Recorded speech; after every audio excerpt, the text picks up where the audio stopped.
नमस्कार दोस्तों, स्वागत है आप सभी का हमारे चैनल शेयर मार्केट में। मैं हूं आपका दोस्त नवी और यहां पर हम बात करेंगे A to Z infra engineering limited के बारे में। अगर हम किसी भी स्टॉक की बात करें जिसमें हम रिस्क ले सकते हैं, पेनी स्टॉक है, फंडामेंटल बहुत गंदे हैं बट फिर भी रिस्क ले सकते हैं, तो वो शायद से ए टू जेड इंफ्रा इंजीनियरिंग हो सकता है। रीज़न क्या है उसके ऊपर बात करते हैं। उससे पहले हल्की सी नज़र डालेंगे स्टॉक के चार्ट के ऊपर। आज 10% का अपर सर्किट, 5 दिनों में 19% से रिटर्न है, 1 मंथ में 12 से 13% के रिटर्न, 6 मंथ में न्यूट्रल से रिटर्न है। पिछले 1 साल में स्टॉक ने आपको 17% के रिटर्न निकाल के दिए हुए हैं।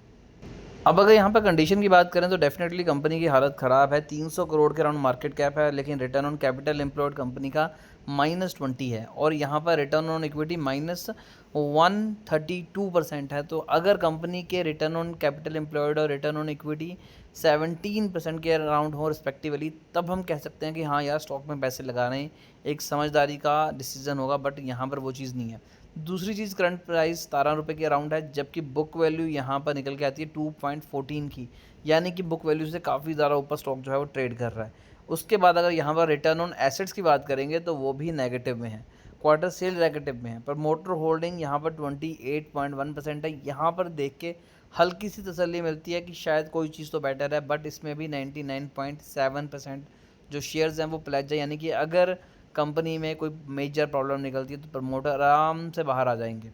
उसके बाद सेल्स अगर ग्रोथ की बात की जाए तो वो भी यहाँ पर नेगेटिव नज़र आती है। प्रॉफिट 67% निकल के आता है। तो ये जो प्रॉफिट है ये आपको देख के खुश नहीं होना, बिकॉज ये जो प्रॉफिट है ये अदर इनकम की वजह से आया हुआ है। लेकिन एक अच्छी चीज़ है, यहाँ पर कंपनी फ्री कैश फ्लो पे घूम रही है, जो कि एक अगेन अच्छा साइन है। रिजर्व में तो कंपनी के पास पैसे नहीं है। डी ने 0.10% की होल्डिंग जो है वो बना के रखी हुई है। इसके बाद अगर मैं यहाँ पर बात करूँ, डेट टू इक्विटी 2.83 है, बुरा है। फॉरेन इन्वेस्टर ने यहाँ पर 1.03% की होल्डिंग रखी हुई है, न जाने क्यों। बट नॉर्मली ऐसे शेयर्स में इन्वेस्टमेंट फॉरेन इन्वेस्टर की बहुत ज़्यादा कम देखी जाती है, बट यहाँ पर स्टिल 1.03 है, जो कि थोड़ी सी एक पॉजिटिव चीज़ है, बट पचानी थोड़ी सी मुश्किल है। पिछले 3 सालों की सेल्स भी कंपनी की 2.17% डाउन हुई है। अब यहाँ पर रिस्क लेने की बात मैं इसलिए बोल रहा था कि अगर हम यहाँ पर थ्रू आउट द 1 ईयर का चार्ट देखें तो स्टॉक में आप देख सकते हैं कि कैसे बीच में वॉल्यूम बहुत बड़ा था।